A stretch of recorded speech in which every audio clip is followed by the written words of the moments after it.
तो नारद जी महाराज ने आधार दे दिया और आधार के रूप में 4 श्लोक बता दिए, जिनको चतुश्लोकी भागवत कहते हैं, जो नारायण के द्वारा ब्रह्मा जी को सुनाई गई थी और ब्रह्मा जी के द्वारा नारद जी को सुनाई गई और नारद जी के द्वारा वेदव्यास जी को दिया गया और वेदव्यास जी ने इन्हीं 4 श्लोकों का विस्तार कर दिया, 18,000 श्लोक बनाकर तैयार कर दिए और एक नया ग्रंथ बन गया जिसका नाम पड़ गया श्रीमद् भागवत महापुराण। बोलिए भागवत भगवान की।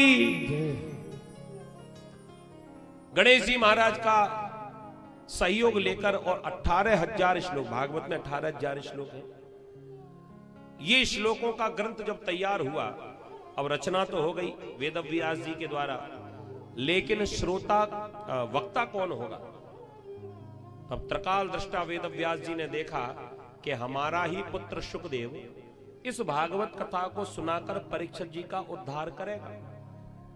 लेकिन शुकदेव तो घर छोड़कर चला गया, अब वो घर में रहता तो हम उसको भागवत सिखाते पढ़ाते।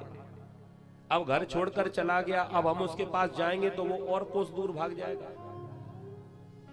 तो ऐसा कुछ उपाय हो जिससे शुकदेव अपने आप ही वापस लौट कर आ जाए।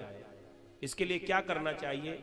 बड़े विद्वान थे, एक चेला को बुलाया अपने और भागवत में 18,000 श्लोकों में से एक श्लोक छांट लिया और वो श्लोक अपने चेला को रटा दिया और कह दिया कि एक काम करना, तुम जहां मेरा पुत्र भजन कर रहा हो, तपस्या कर रहा हो, उसके सामने जाकर इस श्लोक का गायन करना। और मुझे पूर्ण विश्वास है अपनी लेखनी पर कि मेरी उस श्लोक का, उस रचना को सुनकर शुकदेव रह नहीं पाएगा, उसके आगे की कथा सुनना चाहता होगा। लेकिन तुम एक ही श्लोक सुनाना, जब ज्यादा सुनने की इच्छा करे तो उससे कहना कि चलो हमारे गुरुजी के पास, वो आपको 18,000 श्लोक सुना सकते हैं। जैसे व्यापारी लोग, गांव के जो किसान होते हैं, जो फसल उगाते हैं और फसल पककर तैयार हो जाए, वो फसल घर पर आ जाए तो मंडी जाते हैं, तो मंडी सैंपल ले जाते हैं, सैंपल ले जाते हैं ना थोड़ा सा, और जाकर व्यापारियों को जो दुकान खोल खोल कर बैठे मंडी में, और जाकर दिखाते हैं कि ये फसल है हमारी और ये दाना है इसका, आपको अगर पसंद हो तो बोरी की बोरी हमारी घर पर रखी है, हम बाद में भिजवा देंगे। ऐसे ही समझ लीजिए, 18,000 श्लोकों में से एक श्लोक छांट लिया और कह दिया ये सैंपल है, भंडारा बहुत सारा है पीछे, अगर आपको सुनना हो तो आप हमारे साथ चल सकते हैं। तो एक श्लोक का सैंपल लेकर और सीधा ब्राह्मण और ये शुकदेव जी महाराज के सामने पहुंचा और जानबूझकर, गुरुजी ने कहा था जोर जोर से गाना, इतनी जोर से गाना कि उसकी समाधि खुल जाए, और वही हुआ। क्या सुंदर श्लोक छांट लिया था गुरुजी ने। एक वेणु गीत आता है भागवत में, उस वेणु गीत का श्लोक रटाया था और क्या सुंदर श्लोक है, सुन लीजिए इसको। वरहा पीडम नटवर वपुः करणियो कर्णिकारम विप्रदवासः कनक कपि संवेजयन्ती चमालाम रंधानमेणोरदर सुदया पूरयन् गोप वृंदै वृंदारण्यम स्वपदरमणम प्राविशद गीत कीर्ति। ये वेणुगीत का श्लोक देखो भैया, वेदवाणी देववाणी जो संस्कृत है, ये इसका बड़ा चमत्कार है। भले ही हमारी समझ में ना आए, लेकिन सुनने पर हमारा हृदय गदगद हो जाता है। भले ही श्लोक समझ में ना आवे, फिर भी हमको श्लोक सुनाना चाहिए, वक्ता को चाहिए कि श्लोक भले ही जनता को समझ में ना आए, फिर कथा तो यही है, श्लोक कानों में जब पड़ेगा तो उसका असर जरूर होगा। आप लोग डॉक्टर पर जाते हो और डॉक्टर आपको पर्चे में क्या लिखकर दे देगा, हमारी समझ में तो नहीं आता, हमारा वो विषय नहीं है। लेकिन उस पर्चे को जाकर हम मेडिकल पर जब देते हैं तो अपने आप ही वो दवाई, वो डोज निकाल कर दे देगा। अब हमें मालूम नहीं कि वो दवा क्या थी, हमें ये भी नहीं पता कि इसमें क्या क्या है, इसमें क्या क्या मिलाया गया, कौन कौन से डोज इसमें डाले गए, लेकिन बिना जानकारी के डॉक्टर पर विश्वास करके हमने उसको खाया तो असर की के नहीं। ऐसे ही भगवान के जो सुंदर श्लोक हैं कथा के, हमारी समझ में ना आए फिर भी हमको इनको सुनना चाहिए। वक्ता को चाहिए कि देववाणी संस्कृत का ज्यादा से ज्यादा उपयोग करे, जिससे ज्यादा से ज्यादा लोगों के कानों तक ये श्लोक पहुंचे और ज्यादा से ज्यादा भक्तों का कल्याण हो। और हम लोगों को भी चाहिए कि हम ऐसी कथाओं को ज्यादा सुने जिसमें ये संस्कृत के श्लोकों का गायन ज्यादा हो। आजकल कथाओं में हम लोग चुटकुले सुनने के लिए आते हैं, भजन सुनने के लिए, कीर्तन सुनने के लिए पहुंच जाते हैं, चमत्कार देखने के लिए पहुंच जाते हैं कि चमत्कार कैसे हो रहे हैं।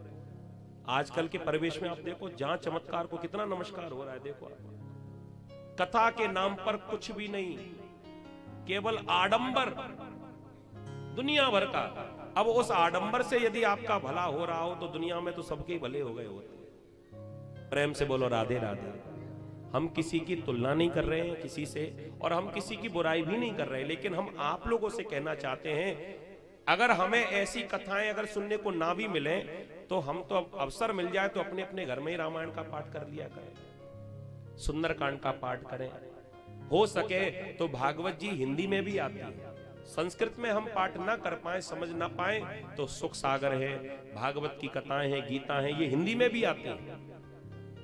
ज्यादा नहीं तो एक एक पेज हम लोगों को रोज अपने घर में भी पढ़ना चाहिए। हमारे यहाँ पर एक कहावत है पुरानी के घर में महाभारत मत रखो। शायद होगा भी नहीं, बहुत कम होगा।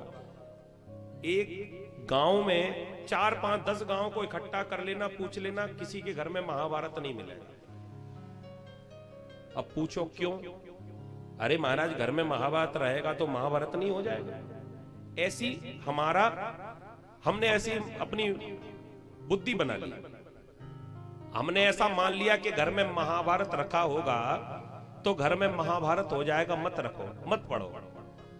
लेकिन हम उनसे पूछना चाहते हैं कि घर में महाभारत रखने से भयभीत होने वाले तुम्हारे घर में 100 साल से रामायण रखी है, तुम्हारा घर अयोध्या क्यों नहीं हो पाया? अगर ग्रंथ का प्रभाव हो जाता तो रामायण घर में रखी है तो अयोध्या क्यों नहीं बन पाई? तुम्हारे घर में भागवत रखा है तो हम लोग परीक्षित क्यों नहीं बन पाए? भैया, ग्रंथ का प्रभाव रखने से नहीं होगा, ग्रंथ का प्रभाव पढ़ने से होगा। हम पढ़ते रहेंगे तो ये संस्कार हमारे बच्चों में पढ़ते रहेंगे, और पढ़ेंगे नहीं तो संस्कार पढ़ेंगे कहां से? इसलिए ये देववाणी संस्कृत है, इसका बड़ा चमत्कार है। संसार के जो चमत्कार झूठे हो सकते हैं, लेकिन वास्तव में हमारे जो देववाणी है, जो श्लोक है वेदव्यास जी के द्वारा निर्मित, तुलसीदास जी के द्वारा जो चौपाइयां निर्मित हैं, आप इनका पाठ घर में 5-5 दोहे का भी अगर पाठ करेंगे तो आप देखेंगे कि 1 वर्ष के भीतर घर की स्थिति क्या हो गई। आज इस श्लोक को सुनकर सुखदेव जी महाराज की समाधि खुल गई। सुखदेव जी ने कहा, भैया बड़ा सुंदर श्लोक सुनाया, एक और सुनाओ ना।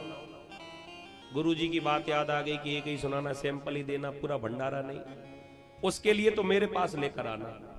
कह दिया कि आपको अच्छा लगा, बहुत अच्छा लगा, और सुनना चाहते हो? कह दिया हाँ। तो मेरे पास तो एक ही था।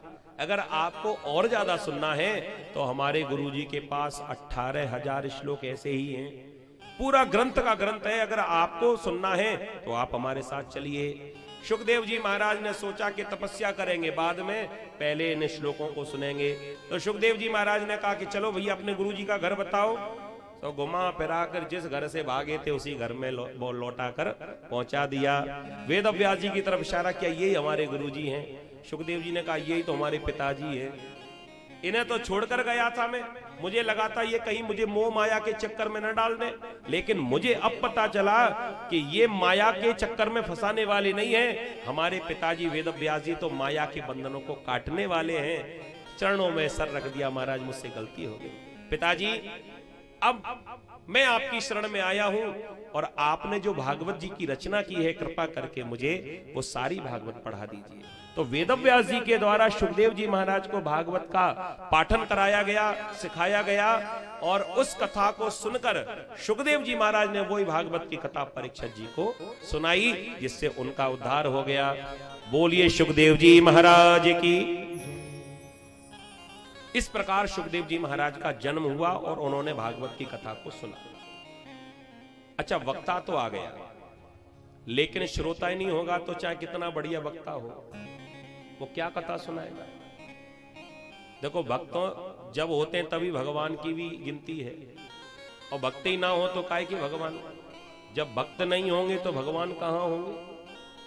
तो वक्ता तो आ गए जिनकी कथा हमने समझ ली, सुन ली, लेकिन सुखदेव जी जैसे वक्ता के लिए परीक्षित जैसा श्रोता चाहिए।